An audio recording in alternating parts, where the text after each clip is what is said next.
தயவு ஐயா வந்தனம் ஐயா. சிற்றடியன் மணிகண்டன் பேசுகிறேங்க ஐயா. தயவு ஐயா ஒரு விளக்கம் ஒன்று வேணுங்க ஐயா. சத்திசாரத்தில் ஒரு ஐயா இருக்குதுங்க, அது மனம் பற்றினதுங்க ஐயா. அது என்னென்னாங்க, நம்ம மனதில் வந்து நமது அனுமதி இல்லாமலே சில எண்ணங்கள் எழுகின்றது. முற்றிலும் நம்மளோட தூண்டுதல் அல்லது தன்முனைப்பு இல்லாமல் அந்த எண்ணங்கள் தானாகவே தோன்றுகின்றது. இந்த மாதிரி எண்ணங்களுக்கு என்னங்க காரணம்? இது நம்மளோட வினை பயனா, கர்ம பயனா, அதனால் இது தோன்றுதா அப்படின்னு விளக்கம் தரணுங்க சத்திசாரத்தில்.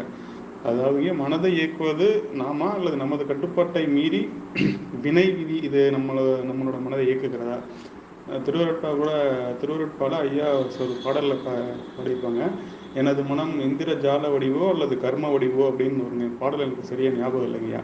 இந்த மனதில் எழும் எண்ணங்கள் நமது தன்முனைப்பு, நமது தூண்டுதல் இல்லாமல் எழக்கூடிய எண்ணங்கள் விதியினாலா அல்லது எதனால் மனதை இயக்குவது நாமா அல்லது வினை விதியா ஐயா? இதுக்கு வந்து விளக்கமளிக்குமாறு வேண்டுகிறேன்.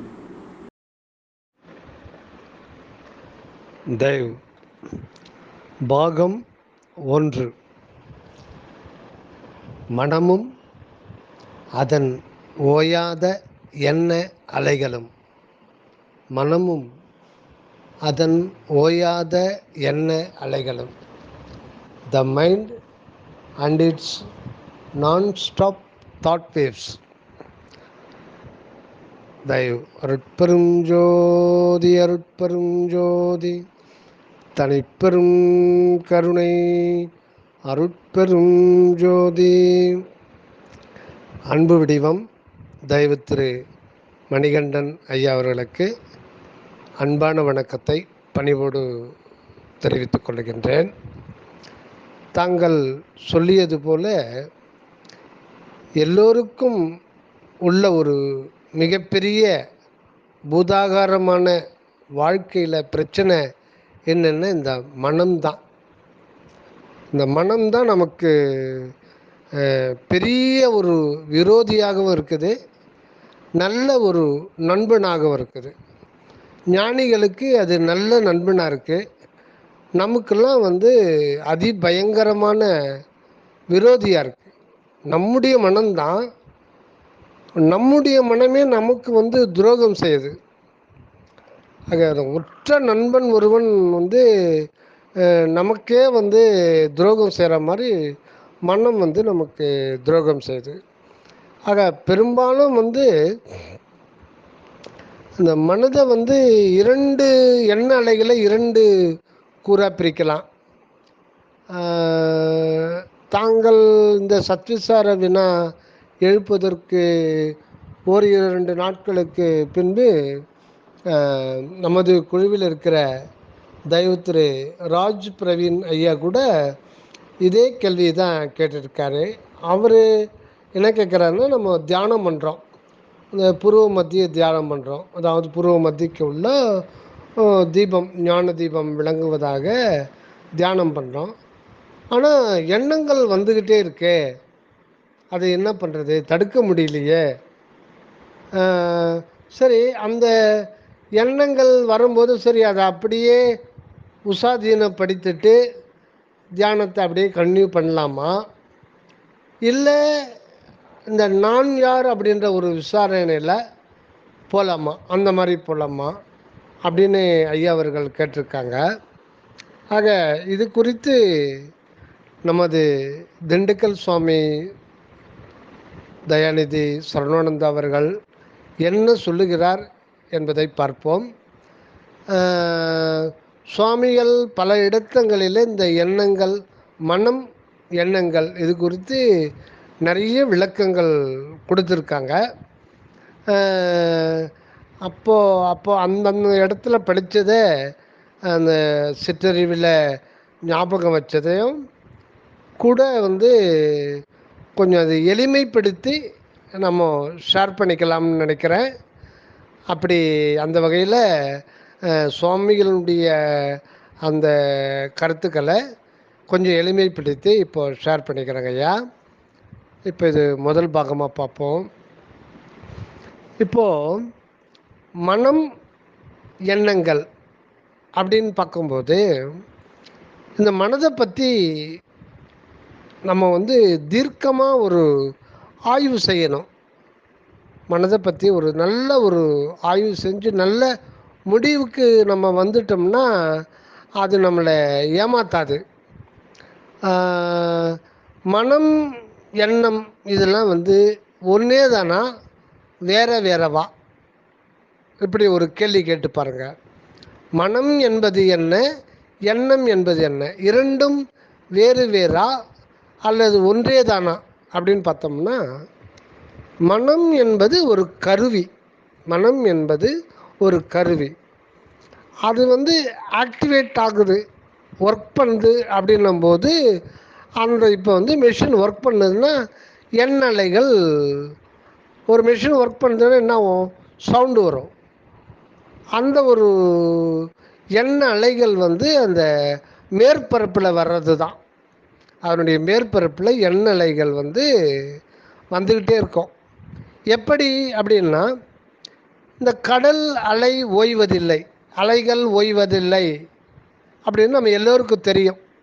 ஒரு காலம் அலைகள் வந்து ஓயாது அந்த கடலுடைய ஓரத்தில். அது மாதிரி எண்ணங்கள் வந்து ஓய்வதில்லை. நம்ம விழிப்பு நிலையிலும் சரி, கனவு நிலையிலும் சரி, தொடர்ந்து எண்ணங்கள் வந்துக்கிட்டே தான் இருக்கும். எண்ணங்களே இல்லாத ஒரு நிலை வரும்போது நமக்கு தூக்கம் வந்துடும் அப்படியும் சொல்லலாம். தூக்கம் வரும் பொழுது எண்ணங்கள் இல்லாத நிலை வரும். நமக்கு டயர்டாயிடுச்சு, வேலைக்கு போய்ட்டு வந்திருக்கோம், டயர்டாயிடுச்சு, இல்லை பகல்லையே சாப்பிட்டோம், மதியம் கொஞ்சம் வந்து ஓய்வு எடுக்கிற மாதிரி ஒரு இது வரும். அந்த மனதில் வர்றதில்லை, அது உணர்விலேயே ஓய்வு தேவைப்படுதுன்னு உடனே நீங்கள் அந்த தாட்ஸ் வந்து அப்படியே மறைஞ்சிடும். அந்த தூக்கம் வர்றதுக்கு முன்னாடி அந்த எண்ணங்கள் வந்து ஓய்வு எடுக்க ஆரம்பிக்கும். அந்த எண்ணங்கள் அந்த மனதினுடைய மேற்பரப்பில் அந்த எண்ணங்கள் நின்ன உடனே நம்ம அது தூக்கத்துக்கு போயிடுவோம். தூக்கத்துக்கு போயிட்டோம்னா நம்ம சூன்ய நிலைக்கு போயிடுறோம். அப்போ அங்கே நம்முடைய இருப்பை நாம் உணர முடியாது. அப்போ நம்ம கிட்டத்தட்ட இல்லாத ஒரு நிலைக்கு போகிறோம். அதாவது இருந்தும் இல்லாமல் போய்விடுகிறோம். நமது இருப்பை நாமே அறிய முடியாது. ஆக அதுவும் ஒரு டெத்து தான். அதுவும் ஒரு டெத்து தான். டெத்து போல் இல்லை, அதுவும் ஒரு டெத்தே தான். ஆக தினசரி நம்ம சாகிறோம், தினசரி பிறக்கிறோம். தூங்கும்போது சாகிறோம், விழிக்கும்போது பிறக்கிறோம். ஆக இதுவும் ஒரு தினசரி நடக்கிற இதுவும் ஒரு பிறப்பு இறப்பு தான். ஆக அப்போ எண்ணங்கள் இல்லாத ஒரு நிலை வரும்போது நமக்கு வந்து ஒரு அமைதி கிடைக்குது. அதனால தான் நம்ம தூங்கி எழுந்தால் ஒரு ஆனந்தத்தை அனுபவித்த மாதிரி ஒரு ஃபீலிங் ஏற்படும். அது தூக்கத்தில் தெரியாது. தூக்கத்தில் ஏன் தெரியாதுன்னா, நமக்கு எக்ஸ்பீரியன்ஸு உள்வாங்கிற ஒரு ஆளே அங்கே இல்லையே. ஒரு எக்ஸ்பீரியன்ஸ் அங்கே ஏற்படாது.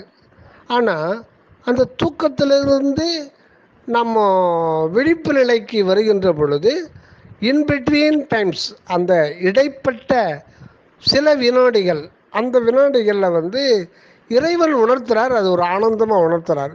காரணம், அப்போ எண்ணங்கள் இல்லாத ஒரு நிலையில் இருக்கும்போது ஆனந்தம் இயற்கையாக ஏற்படும்.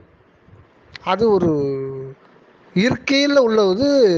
எண்ணங்கள் இல்லாத ஒரு நிலையில் ஒரு ஆனந்தம் இருக்கும். அதில் மேலும் எண்ணங்கள் எந்த அளவுக்கு வருதோ அப்போ வந்து அதுக்கேற்ற மாதிரி நமக்கு வந்து உடல் ரீதியாகவும் மன ரீதியாகவும் ஆத்ம ரீதியாகவும் நம்ம பாதிக்கப்படுவோம். அளவுக்கு மீறி சும்மா கற்பனை பண்ணி நினச்சதையே நினச்சிக்கிட்டு அதை வருத்தப்பட்டுக்கிட்டோம்னா கண்டிப்பாக உடல் பாதிக்கும். உணவு பழக்கத்தினால, அஜாக்கிரதையினால, ஒழுக்கக்கேடுனால, இதனால தான் அதிகமாக வருது அப்படின்னு நாம் நினைக்கிறோம். ஆனால் அது மட்டும் இல்லை, எண்ணங்கள் ரொம்ப ரொம்ப முக்கியம். தவறான எண்ணங்கள் இப்போ விபத்து ஆபத்தை கூட ஏற்படுத்தி விட்டுரும். தவறான எண்ணங்கள், பொறாமை, குரோதம், இந்த மாதிரி ஒரு எண்ணங்களில் அதுவும் பொறாமை இருக்கவே கூடாது. அதெல்லாம் எண்ணங்களில் வர்றது தான். இந்த எண்ணங்கள் சரியில்லைன்னா நமக்கு விபத்து, ஆபத்து. அப்படி இல்லைன்னா நோய் நொடிகள் தானாகவே வந்துடும். எதனா ஒரு இதில் வந்துடும். சூழ்நிலை கூட நமக்கு டிஸ்டர்பன்ஸாகவே இருக்கும். நம்ம தினசரி நம்ம பார்க்குறோம், அவங்களாம் கூட எதனா ஒரு தொல்லை கொடுத்துட்டு போயிடுவாங்க.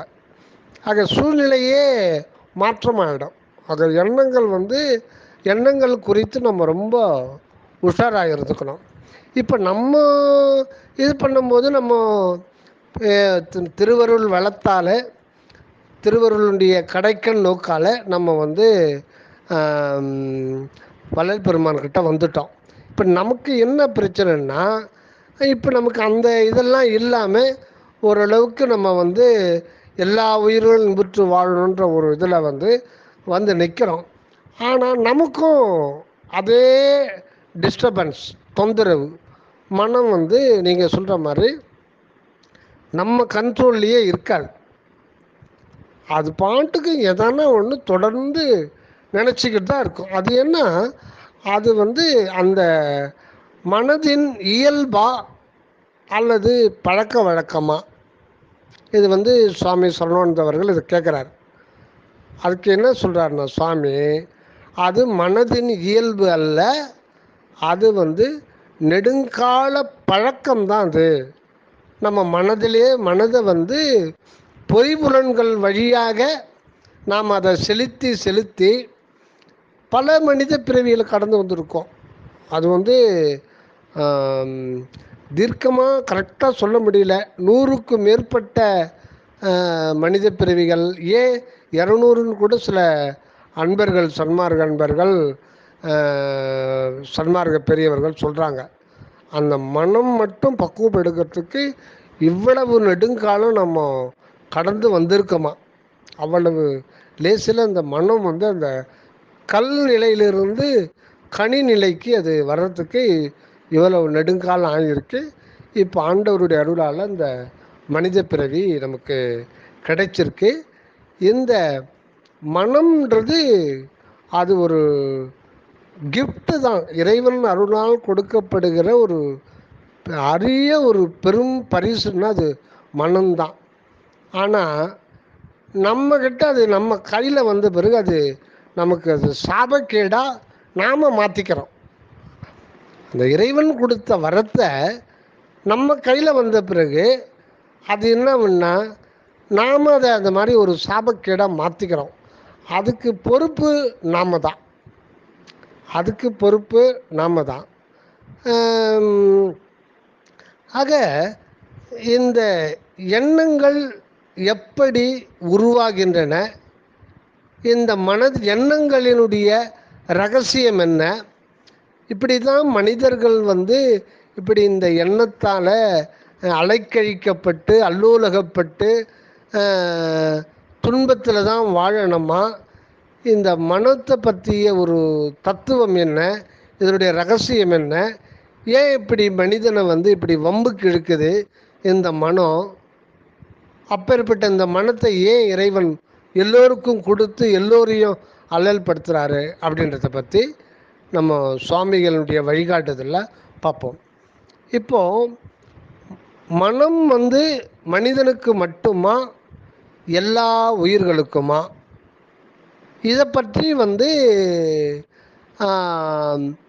எந்த ஒரு ஆகம வேதத்திலையும் பொதுவாக சொல்கிறது மனிதனுக்கு மட்டும்தான் மனம் உண்டு, மற்ற ஜீவராசிகளுக்கு மனம் கிடையாது, மனம் பெற்றவன் மனிதன் அப்படின்னு சொல்கிறாங்க. ஆனால் நமது சத்தியஞானி சுவாமி சரவணானந்த அவர்கள் இதுக்கு மாற்றாக சொல்கிறார். எல்லா உயிருக்குமே மனம் உண்டு, எல்லா உயிருக்கும் மனம் உண்டு. மனம் என்ற ஒன்று இல்லைன்னா அது வாழவே முடியாது. ஆனால் அந்த மனிதனை தவிர மற்ற ஜீவராசிகளில் அந்த மனதில் மனம் அதனுடைய அந்தந்த உயிரினத்துக்கே உரிய ஒரு சுபாவ குணமாக தான் இருக்கும். அந்தந்த உயிருக்கு ஒரு சுபாவ குணம்.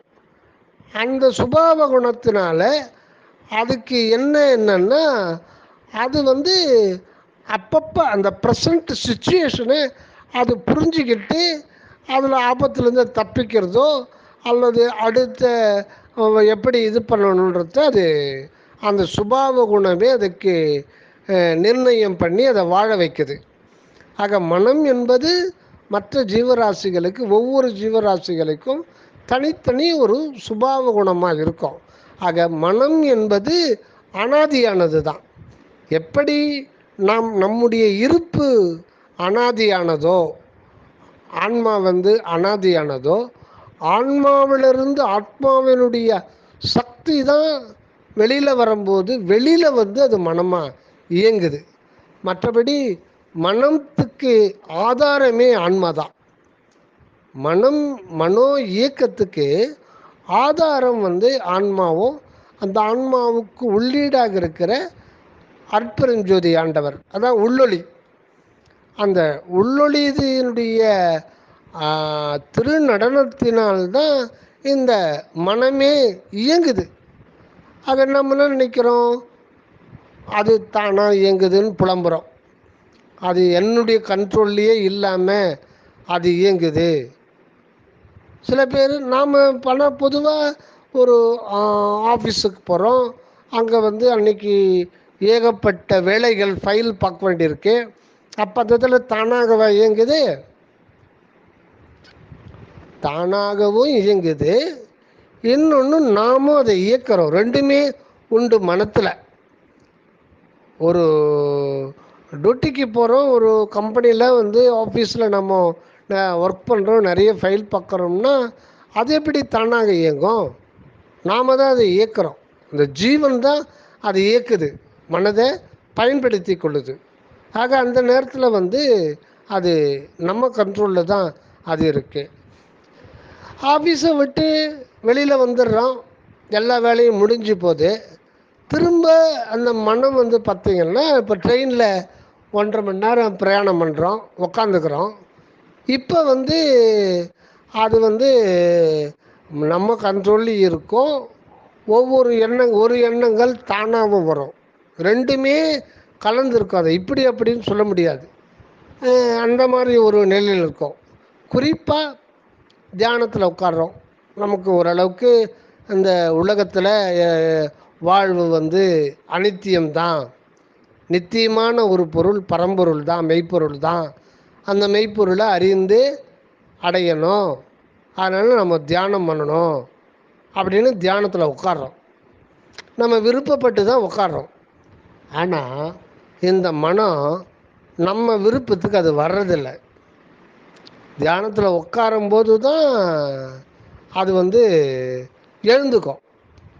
நாம் பத்மாசனத்தில் தரையில் உட்கார்றவோம், அது எழுந்து நின்று ஆடும். இதுக்கு என்ன காரணம்? அதை கட்டுப்படுத்தவே முடியாது. அது பாட்டுக்கு எண்ணம் வந்துகிட்டே இருக்கும். நாம் தியானம் பண்ணுறோம் அப்படின்னு டாபிக் வச்சுருவோம் நம்ம மனசுக்குள்ளவே. நான் தியானத்தில் உட்கார்றேன், தியானம் பண்ணுறேன் அப்படின்னு உட்காந்துருவோம். ஆனால் மனம் அதுக்கு ஒத்துழைக்கிறதில்ல. அது தியானம் பண்ணாது, அது எங்கெங்கேயோ போய் சுற்றிக்கிட்டு இருக்கோம். நாம் பேருக்கு சுகாசனத்துலேயே பஸ்மானத்தில் உட்கார்ந்து இருப்போம். அது பாட்டுக்கும் பேய் மாதிரி, நாய் மாதிரி, குரங்கு மாதிரி அது சுற்றிக்கிட்டு தான் இருக்கும். அப்போது இதெல்லாம் தியானம் அப்படின்ற ஒரு கணக்கு கீழே வருமானா கண்டிப்பாக வராது. அது தியானமே இல்லை. தியானம் அப்படின்னு சொல்லும் பொழுதே அங்கே மனம் கடந்த நிலையில் இருந்தால் தான் அது தியானமாகும். அது வரையிலும் நம்ம தியானத்துக்கு முயற்சி பண்ணுறோம். நம்ம தியானம் கூடலை. தியானம் அப்படின்னாலே அது அங்கே ஒரு மனம் கடந்த ஒரு நிலை, அந்த நிலை தான் தியானம். சரி, அப்போ எண்ணம் ஏன் வருது? நம்ம கண்ட்ரோல் இல்லாமல் நாம் விரும்பலை. நம்ம எண்ணம் வரணும், நாம் இத்தனை நினைக்கணும் அத்தனை நினைக்கணும், நமக்கு உண்மையில் விருப்பம் இல்லை. ஆனால் மனம் நம்ம வம்புக்கு இழுக்குதே. இங்கே உடம்பு இங்கே உட்காந்துங்குது, அது எங்கேயோ ஒரு இடத்துக்கு போது, ஒருத்தங்கிட்ட பேசுது, அத்தனை நினைக்குது இத்தனை நினைக்குது.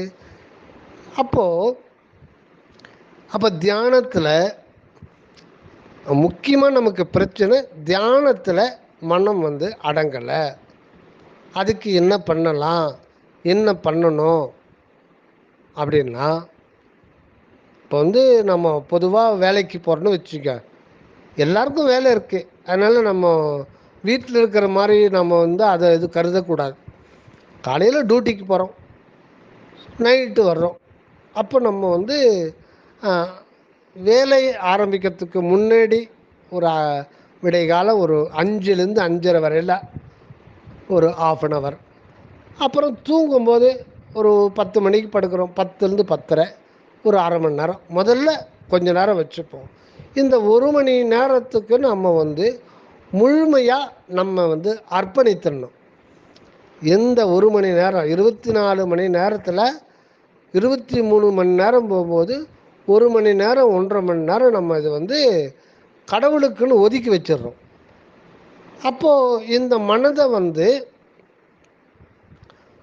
ஓரம் கட்டணும், வேறு வழியே கிடையாது.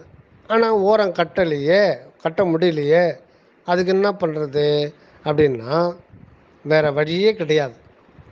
அதாவது அந்த ஒரு விடிய காலம் 1/2 மணி நேரமும் சரி, இரவு பண்ணுற 1/2 மணி நேரத்துக்கும் சரி, நாம் 23 மணி நேரத்துலேயும் நம்ம அலர்ட்டாக இருக்கணும்.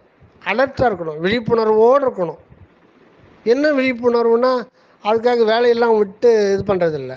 இது ஏற்கனவே நம்ம இன்னொரு பதிவில் சொல்லியிருக்கோம். தேவையில்லாத விஷயங்களில் இந்த மனம் நுழையும், மூக்க நுழைக்கும். சொல்லுவாங்க, ஏண்டா சும்மா ஏண்டா அவன் விஷயத்தில் போய் நீ மூக்க நுழைக்கிற, உனக்கு அது தேவையா, அவன் வேலை அவன் பட்ட உன் வேலை நீ பாடுறா, சும்மா அடுத்தவன் பிரச்சனை போய் மூக்க நுழைச்சிக்கிட்டு இருக்கிய அப்படின்னு சொல்லுவாங்க. அது ஏன் மூக்கு நுழைக்கிறோம்னா, அந்த மூக்கு நம்ம உடல் உறுப்பில் வந்து வெளியில் வந்து நிற்கிறது எது பார்த்திங்கன்னா இந்த முகத்தில் இந்த மூக்கு தான். இதுதான் கூராக இருக்கும். அதே மாதிரி இந்த மனம் வந்து அது ஈஸியாக இன்னொருத்த விஷயத்துக்குள்ளே தேவையே இருக்காது. இதுக்கு அந்த தேவையே, அந்த பாசிபிலிட்டியே இருக்காது. பட் இது போகும்.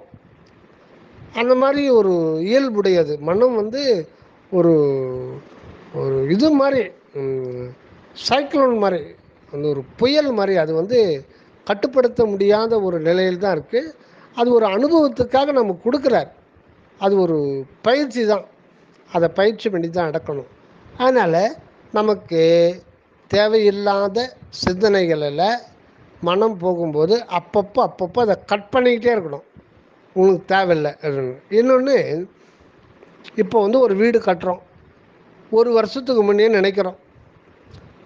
365 நாளைக்கு பார்த்திங்கன்னா அந்த வீடு கட்டணும், எப்படி கட்டணும், எவ்வளோ காசில் நம்ம கட்டலாம், நம்ம கையிருப்பு எவ்வளோ இருக்குது, எவ்வளோ கடன் வாங்கலாம், எத்தனை வட்டியில் வாங்கலாம், யாருக்கு கான்ட்ராக்ட் விடலாம், நீங்கள் வருஷம் ஃபுல்லாகவே அது திங்க் பண்ணிக்கிட்டு தான் இருக்கும். அது தேவையே இல்லை.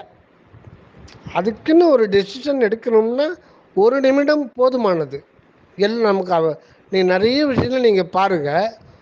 ஏதோ ஒரு 10 நாளுக்கு அப்புறம் வந்து ஒரு காரியம் நடக்கணும்னா 10 நாளைக்கு இது வந்து அதே விஷயத்தை அப்பப்போ ஒன்று நினைக்கும், இடையில் அது அந்த அடுத்த அந்த 10ஆவது நாள் நடக்க போகிற அந்த நிகழ்ச்சிக்கான ஏற்பாட்டுக்கு இப்படி பண்ணலாம், அப்படி பண்ணலாம், அப்படி பண்ணக்கூடாது, இப்படி பண்ணக்கூடாது, மீண்டும் மீண்டும் மீண்டும் மீண்டும் திட்டம் தீட்டிக்கிட்டே இருக்கும். இந்த திட்டம் தீட்ட வேண்டியதில்லை. அந்த நேரத்துக்கு ஒரு நாளைக்கு முன்னதாகவோ 2 நாளைக்கு முன்னாடி ஒரு முறை திட்டம் தீட்டிட்டால் போதும். ஏன்னா நாம் தீட்ட திட்டங்கள் எல்லாமே வந்து நடக்குமானா நடக்காது.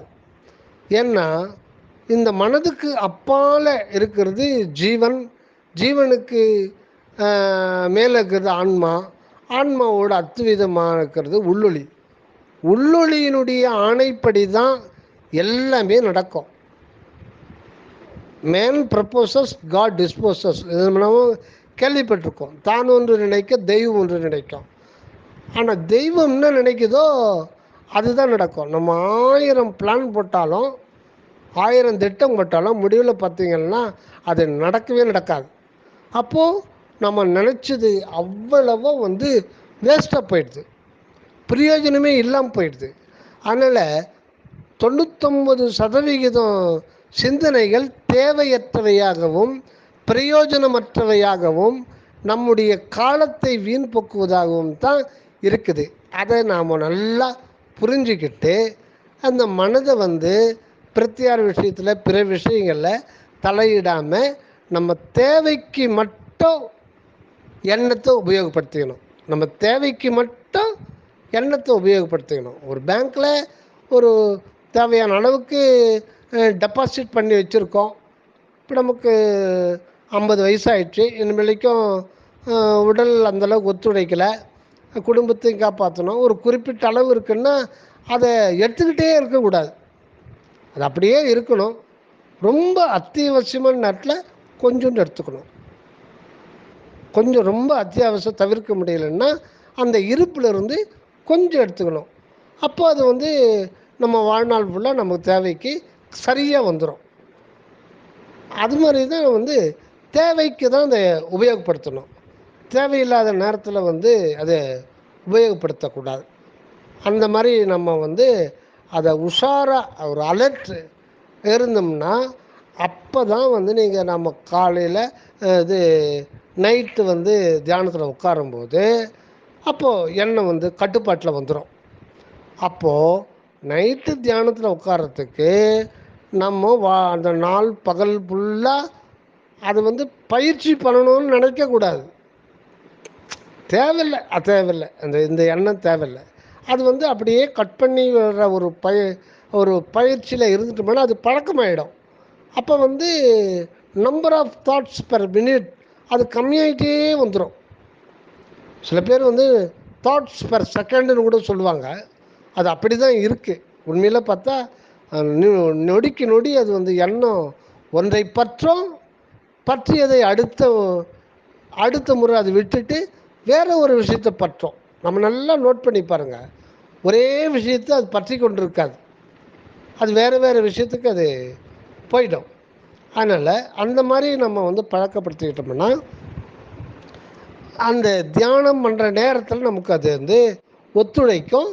அது வந்து அந்த நேரத்துலையும் இந்த விசாரம், நம்ம திருவருட்பா படிக்கிறோம், அந்த நிறைய கருத்துக்கள் வரும். இப்போ தியானம் பண்ணும்போது அதில் எதனா ஒரு நமக்கு இது ஏற்படுச்சோன்னா அந்த மனமானது ஏற்கனவே பட்சத்தில் அந்த அந்த தியானத்தை வந்து அதுலேயும் ஒரு ரூட்டு கோணையாக போகும்.